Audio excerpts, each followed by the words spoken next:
Global pulse में आपका स्वागत है। जिनेवा में एक बड़ा कूटनीतिक गतिरोध बन गया है। देखते हैं दाम पर क्या लगा है। तो आज पूरी दुनिया की नजरें जिनेवा पर टिकी हैं। यहाँ अमेरिका और ईरान के बीच एक बहुत अहम परमाणु वार्ता हो रही है। कई महीनों के तनाव के बाद अब ये बातचीत एक निर्णायक मोड़ पर आ चुकी है। ये बातचीत सीधी नहीं हो रही, ओमान इसमें मध्यस्थता कर रहा है। ईरान ने एक नया प्रस्ताव भी सामने रखा है। लेकिन सवाल यह है कि हम इस नाजुक मोड़ तक पहुंचे कैसे। चलिए एक नजर डालते हैं। सब शुरू हुआ 2015 के परमाणु समझौते से, पर जब अमेरिका इससे अलग हुआ तो तनाव बढ़ता ही चला गया। इन कूटनीतिक कोशिशों के साथ साथ सैन्य हलचल भी तेज है। अमेरिका ने मिडिल ईस्ट में अपनी तैनाती बढ़ा दी है।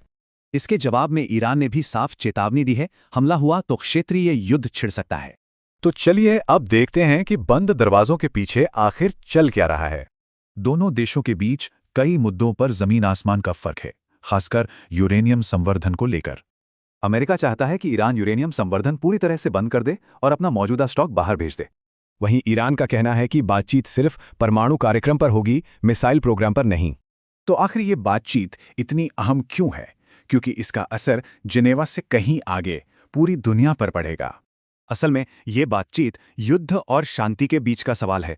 ये आखिरी कूटनीतिक मौका हो सकता है। अगर बातचीत नाकाम होती है तो पूरे मिडिल ईस्ट में अस्थिरता फैल सकती है और इसका सीधा असर दुनिया भर के तेल बाजारों पर पड़ेगा, जहां पहले से ही हलचल मची हुई है।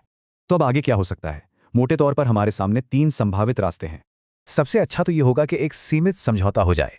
सबसे बुरा कूटनीति की नाकामी और फिर संघर्ष। तो जिनेवा में जो कुछ भी हो रहा है वो सिर्फ 2 देशों के बीच का मामला नहीं है। ये वैश्विक कूटनीति की परीक्षा है। ये आर्थिक सुरक्षा और दुनिया की शांति का सवाल भी है। बड़ा सवाल यही है, क्या कूटनीति की जीत होगी या दुनिया एक और बड़े संघर्ष की तरफ बढ़ रही है?